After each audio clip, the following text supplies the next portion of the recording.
01 DD. Okay, we're on record for what's been docketed as a request to approve our first accounting. May I have the names of our participants, please?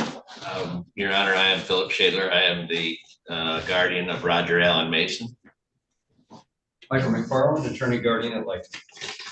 Good morning. Are you anticipating anyone else? No, Your Honor. All right. Mr. Mason was given notice and we submitted his waiver. Very good. I think, has he come in the past? Did he come to?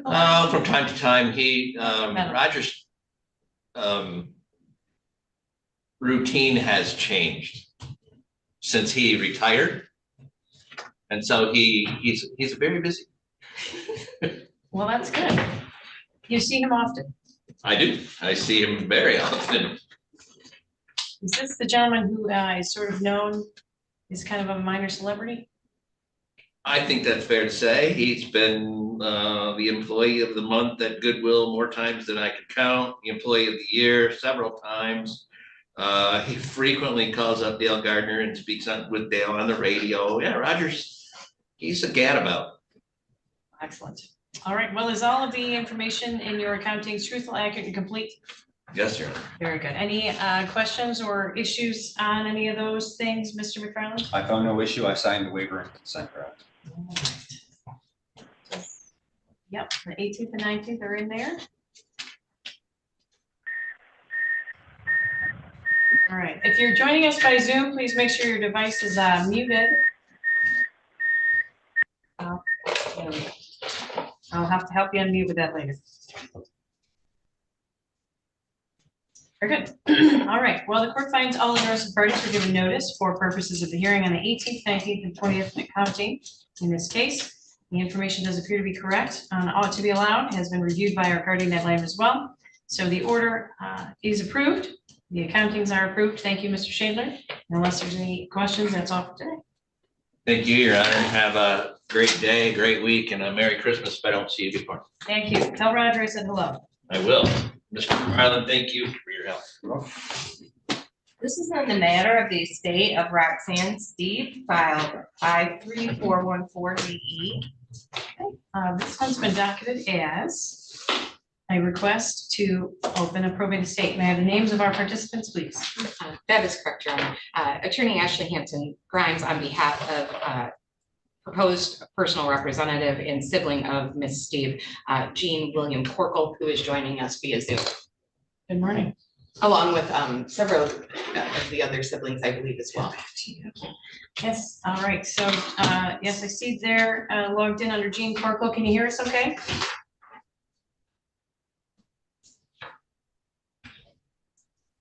Yes, I can. All right, good morning. Could we have your name for the record? Jean William Corkle. Thank you. Looks like we have another Corkle logged in. JW? Yes, Jeremy William Corkle. I'm a brother. Good morning. All right. Is that everyone you were anticipating for today? It was, Your Honor. Okay. There are several other siblings, but I'll get to that. Miss Roxanne Marie Steve passed away on or about September 16th, 2024, here, a resident of Lenawee County in Adrian Township. She was not survived by a spouse, nor did she have any children. Her heirs are her siblings, Susan Ann Waldvogel, Jean William Corkle, Randy William Corkle, Jeremy William Corkle, and Katie Elgin Corkle, all who have been notified of the proceedings. My client, Jean William Corkle, has decided to assist in being the personal representative of the estate because there are items that do need to go through probate, including a home located here in Lenawee County. So we ask that you determine her heirs as I have described. You determine that she was a resident of this county for purposes of probate being proper here, and that she did die intestate as her death was unexpected. Thank you. The court finds that the file does support all of the elocution made by Ms. Hampton Grimes this morning. There is a certificate indicating that Ms. Roxanne Steve did in fact pass away September 16th, 2024, a resident of Lenawee County, making venue appropriate in Lenawee County Probate Court. The decedent's heirs are outlined in the proposed order of formal proceedings, slightly phrased, slightly differently than how you phrased them here this morning, Ms. Hanson-Grimes. But I did recognize all of the names, and that's also an uncontested assertion, as is the one that Ms. Steve passed away without a will. Mr. Gene Corkle is suitable for the appointment. I do not find supervised administration to be necessary at this time. And clearly, all of the heirs are invested, and it sounds like there are some assets, but not necessarily liquid assets that would require a bond at this time. It is the order of the court. The petition is granted. The findings are reflected also that Ms. Steve passed away intestate. The appointment of Gene Corkle is also contained in the order as personal representative without bond, and of course, the determination of heirs. I'm also signing the letters of authority. It will give Gene Corkle what he needs in order to administer the estate, obviously with the assistance of his attorney, or the attorney for the estate. Thank you all for coming and for your patience this morning, and I'm very sorry for your loss. Thank you. All right, Ms. Hanson-Grimes, if you'd like to, I don't know if you have any more today, but you're welcome to step across the hall to grab copies of this if you want. I will. I do have one more. Which one do you have? It would be the estate of Shirley Hampton. Oh, that's next anyway. This is on the matter of the estate of Shirley Hampton, file 53407DE. All right, May I approach just for a second? sure, one moment, please.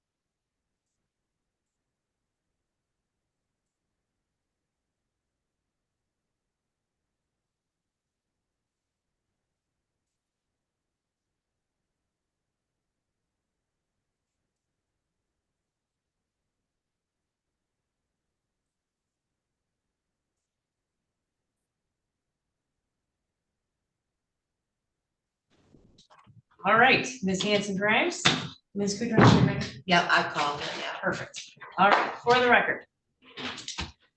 Your Honor, this is a matter of Shirley Hampton, a deceased person who was a resident of Lenawee County at the time of her death on October 5th of 2023.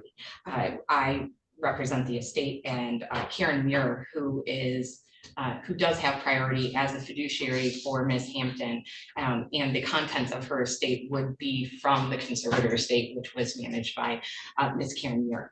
It has been brought to my attention that there are possibly two heirs, which would be Ms. Hampton's daughter, Whitney Cool, and a son, Michael Shores. Michael Shores is new to my relationship with the case and has provided me a copy of, or a scan of a birth certificate, which does indicate Shirley Johnson being his mother, which is the maiden name of Shirley Hampton, as I am aware. I would just ask that the court, for purposes of heir determination, as Ms. Hampton had several files with this court, and that information was unknown to us throughout the last 5 years, just that paper copies be presented to my office for filing with the court of a current verified copy of birth certificate.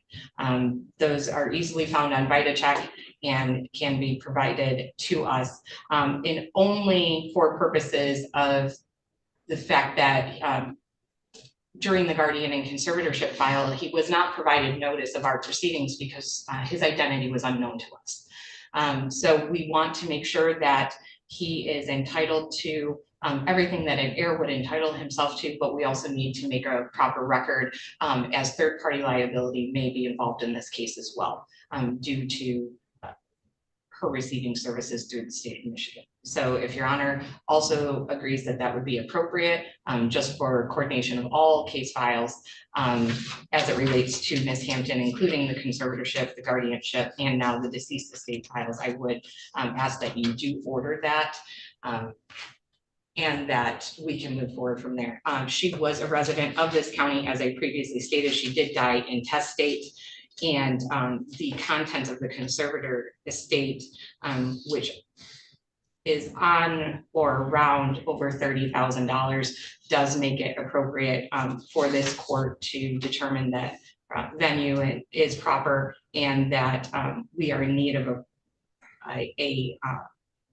we are in need of an estate so that Ms. Muir's conservatorship estate may be closed and that the funds may be turned over into a probate estate and distributed upon her heirs or through third-party liability if they should or any other creditors choose to make a claim within this 4-month period. All right, do we have Whitney Cool or Michael Shores with us here today? I did provide notice to Ms. Cool. I did, because I did have an address for her. I did email a copy of the Zoom instructions to Mr. Shores. I did ask him for his address for future notification purposes, but I have not received that yet. I did also email him a copy of the petition as he had contacted my office last Friday or before the holiday, so last Wednesday. So he was not given 14 days notice, but he is aware of today's proceedings as he was aware of them when he contacted me and has also been emailed through an email that he had reached out with that I do know went directly to him. So neither one of them are present and neither one of them had any objections to Ms. Muir being appointed the personal representative of their mother's estate. I do have a person logged in under a phone number ending in 7933. If you would please identify yourself. Karen Muir, Your Honor. Good morning, Ms. Muir. How are you? Good morning. Good, thank you. All right, Ms. Muir, have you talked with Whitney Cool or Michael Shores? Yes. Just Whitney I spoke to through text. Just out of curiosity, frankly, does she claim having a brother? Actually, she never mentioned the brother until she texted me and she said, my brother told me. And that was the first I ever heard of a brother. Interesting. I will state that Ms. Hampton's obituary does list Michael Shores, and that was something authored by the family, certainly. But this is also given my relationship and given the relationship that Ms. Muir had with Ms. Hampton, why we seek to make sure that the files contain all information for the court to have, which would include verified copies and certified copies of current birth certificates. I understand. So why you're asking. Also, is there, and maybe this is a better question for you, Ms. Muir, is there going to be potentially a request from the state of Michigan for a repayment of some of the benefits that Ms. Steve received? Is that a risk? Yes, there Okay. will be. Very good. Do you know what that is by any chance, the amount of that? Unfortunately, no, not at this time. So, well, hang on one second. Ms. Muir, have you ever been asked to secure a bond for any of your cases or services as a fiduciary? Yes, and I am bonded for $200,000. Very good. Would you be able to secure a bond in this case? I think that may be the safest way to ensure that the funds are not scrutinized too closely by the state of Michigan, as well as the fact that it sounds like they're liquid and disposable. And obviously you're responsible for them anyway, but would you mind getting a bond on this? Not at all. I can do that. All right. Anything else for the record, Ms. Hanson-Grimes? no, Your Honor, and I just want the record to reflect that the scrutiny that I am asking for is solely because the decedent did receive services from the state of Michigan, and I'm trying to anticipate questions that they may have going forward. Not that I haven't had the pleasure of working with both of the children, and that they have been forthcoming with information, and they were the ones who reached out to me. So it's strictly for the matter that we do think that third-party liability will be involved, and they tend to ask questions that I like to get ahead of. I appreciate that. Court finds all interested parties are given notice for purposes of today's hearing. I have not had any objection to the determination of errors or the information that Ms. Hampton provided, or Ms. Hampton was a resident of Lenawee County at the time of her passing on October 5th, 2023. I also have no objections to the findings that she passed away without a will, or for the appointment of Ms. Muir, who does have priority since she served as the conservator for Ms. Hampton during the time she was with us. I do not find supervised administration to be necessary at this time, but I will take Ms. Muir up on her offer to secure a bond to protect in the amount of protect the funds estimated around 30,000. Is that what I understood, Ms. Hanson-Rex? On or about it. Okay. Ms. Muir would have a more accurate figure, certainly. All right, so we'll leave that to you, Ms. Muir, to provide, and if we need to modify our order in that amount, just let me know. I'm happy to do that. Otherwise, the petition is granted and the findings are contained in the order as articulated this morning. I've also indicated the errors listed in paragraph 5, which are Whitney Cool and Michael Shores, are to provide certified copies of their birth certificates. Sign the letters of authority, allowing Ms. Muir to accomplish her obligations as fiduciary. And unless there's any questions, that's all for this morning, and I'm sorry for your loss. Thank you. All right, take names.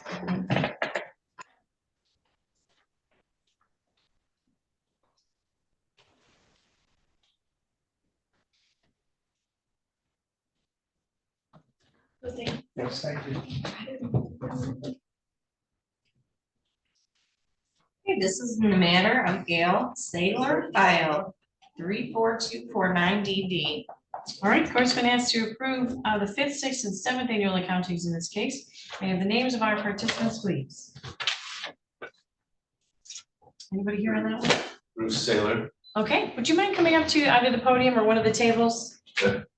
That way we have you by a microphone at least. Okay. Michael McFarland, attorney guardian ad litem. Thank you. Get my hands on that one. There it is. Okay, please raise your right hand. Do you swear or affirm to tell the truth, the whole truth, and nothing but the truth, so help you God? Yes. Thank you. Is all the information contained in your proposed accountings truthful, accurate, and complete to the best of your knowledge and information? Yes. Very good. Any comments you wish to make about your work in this case? Not really. All right, and how is Gail doing? Real well. She does good. All right. Mr. McFarland, did you have any questions or any comments? No, I believe my database is a little bit slow this morning, I believe I signed a waiver and consent. You did, and I have those in the file. Then I have no questions. Okay. Anything else that you wish to share with us this morning, Mr. Sailor? I don't think so. Okay, well, obviously the guardian ad litem has reviewed the accountings, as has the court. It will be the order of the court. The order will reflect the accountings are approved. You're welcome to also step across the hall for copies of this order before you leave today. Okay. Thank you again for your patience. Okay. Have a great day. All right, thank you.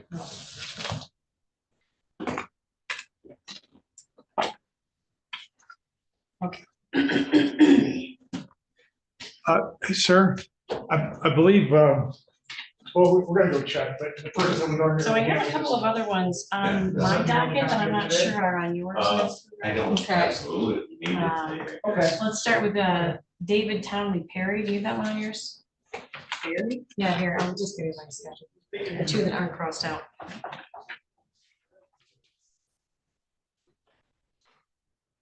Oh, yep. David Perry, we did that. Nope. I No, haven't. we didn't. We haven't gone on. I put that review. So whenever if you've got that one. I do, I just skipped it, I guess. Well, I kept up with you. Let me find it. This is in the matter of David Perry, file 52634. All right, the court has been asked to approve the first annual accounting in this file. May I have the names of our participants? Michael McFarland, attorney guardian ad litem. Okay, Ms. Tamara Perry, can you hear me? Yes, I can. All right, may I have your name for the record, please? Tamara Perry. Thank you. Deputy Ames, would you swear Ms. Perry in for us, please? I'm sorry, I couldn't hear that. I'm gonna swear you in. Can you raise your right hand, please? Do you swear or affirm to tell the truth, the whole truth, and nothing but the truth, so help you God? Yes, I do. All right, Ms. Perry, is all the information contained in this accounting truthful, accurate, and complete to the best of your knowledge and information? Yes, it is. Very good. I'm sure you may have had some communication from Mr. McFarland on some questions. Do you recall that? Not from Mr. McFarland, no. All right, I'll turn it over to you then, Mr. McFarland. It looks like, Well, Your Honor, I sent a letter. Let me pull that up right now. because I don't have a copy of your letter, which I usually do, but I don't have a waiver Okay. either. Well, it says I sent this on November 18th and the address is Saginaw, Michigan. And I don't want to give the address on the air, but it's a the address begins with a K road. Yeah. And it says, Dear Ms. Perry, I am the attorney Arian Lightem. Part of my duties are to review receipts. Unfortunately, there are no itemized receipts to support Schedule B categories. I need to review the attorney bill. These receipts should be submitted to the probate court clerk, which you will get back after the judge approves the accounting. That was November 18th. That was sent out, Your Honor, for the copy to the court. Okay. So, Ms. Perry, were you able to hear that? Yes, so he would like a copy of the attorney bill. And the other receipts, if I might, I'm in charge of reviewing the receipts to make sure that the money spent actually went to where they're indicated. Okay, so receipts for all expenses you need. Correct. If I may address that, Your Honor. You may. If I might just have them in separate envelopes for each category, rather than just a whole box of receipts. You have itemized in Schedule B, so for each itemization, just an envelope for me to peruse. Okay. Yes, I'm sorry, I never received that letter. It never came to me. Things get lost in the mail. I understand. It wasn't very long ago either. All right, so if I give you into January to get that around, is that enough time, Ms. Perry? Oh, yes, that won't be a problem. Who do I send it to? You'll have to send it over to the clerk's office, same place that you sent your proposed accounting. We just need Okay. all the supporting documents for that. All right. And And the a next- copy of them is fine. It doesn't have to be originals. I'm fine by that, Your Honor. I think that's sufficient. Yep. Organized to save Mr. McFarland a little time. Yes. Very good. So the next time I have a 9 o'clock probate court call is Wednesday, January 15th. Would you be able to rejoin us by Zoom on the 15th of January at 9? Double check my calendar. 9:30 is available too. I'm guessing that's the county's not utilizing the Martin Luther King holiday.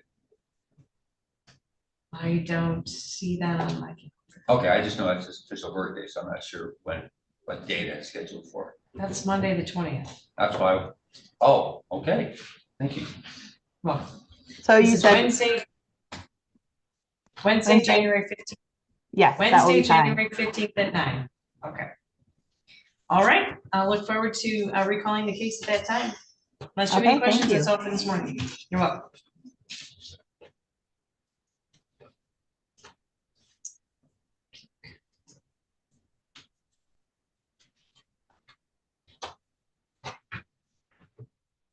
All right. I don't have the Hampton file, so maybe that one's off. Oh, no, we did that. Yep. Okay. So that's